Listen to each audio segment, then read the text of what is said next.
Hi friends, and welcome back. We are at day 9 of our 5-minute art challenge that is hosted by the Ugly Art Club.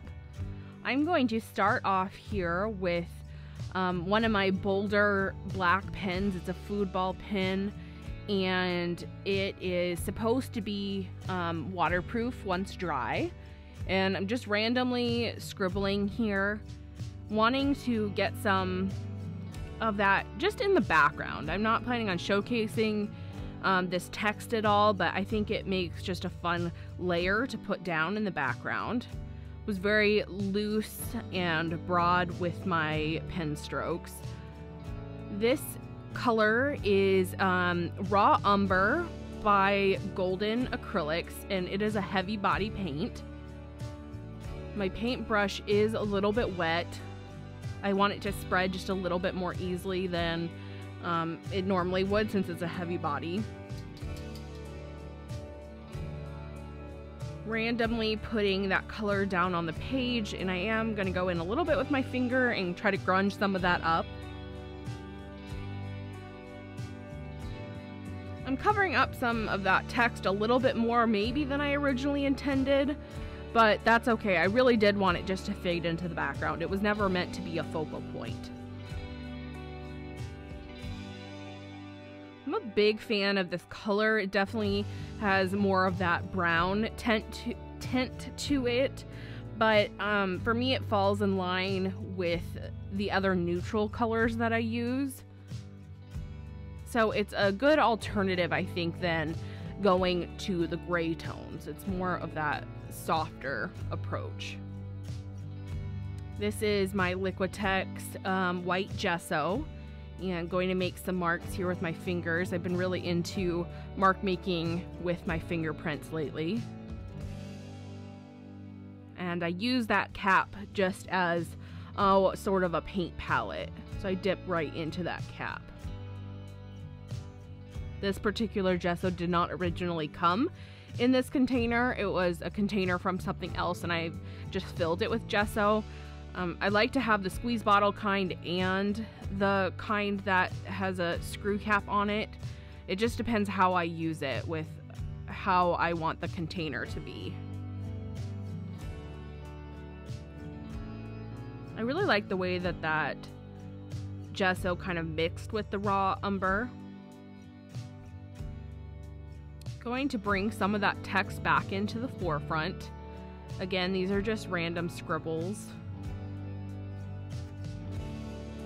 I think a good tip to actually make your scribble text actually look like scribble text is actually to write real words, but just change how close you put that together, or, you know, spread out those letters further apart. My solid paint marker here, and making some random art marks. Going to do a little bit of collage on this piece. This is craft paper. It's a very thin craft paper, maybe like from a grocery bag.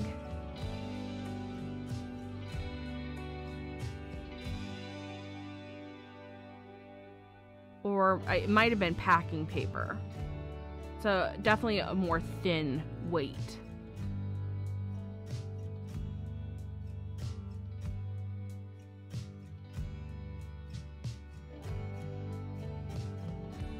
Bringing in some of that black and white element now. Just seeing which side of that I like better. Make sure to leave a comment down below and let me know what you think of these 5-minute art challenge videos.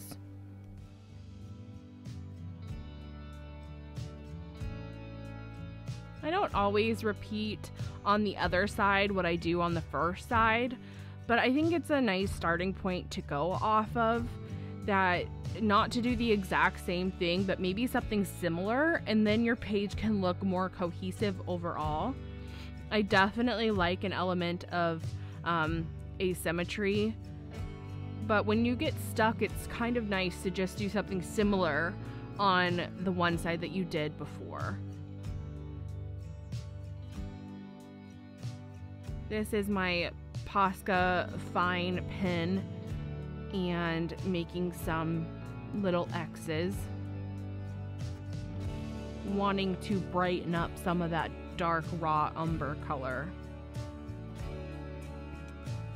And of course we have to have some just light little scribble marks with our pencil.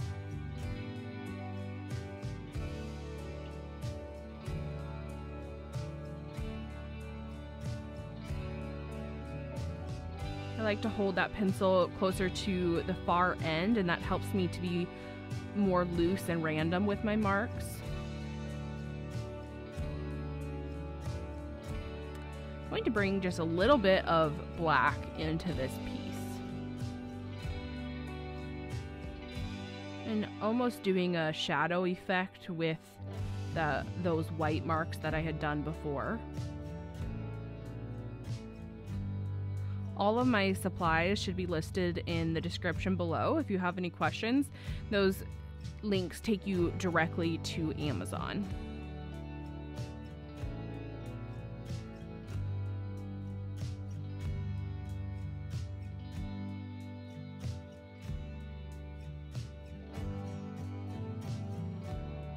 I'm kind of just fiddling now, putting on some of those final marks. The nice thing about that 5-minute time frame is it helps you to kind of just stop and be okay with how your work is looking. If you go beyond that time frame like I've done, it's easy to keep fiddling for quite a while. So I have to stop myself and say, okay, the part of this challenge is to be within those 5 minutes. I don't think we need to be super strict with ourselves, but I think those 5 minutes can be a really good learning lesson for us. I hope you enjoyed today's spread. Let me know what you think in the comments below, and make sure that you hit that like button and subscribe to my channel. I hope you have a great rest of your day. See you later.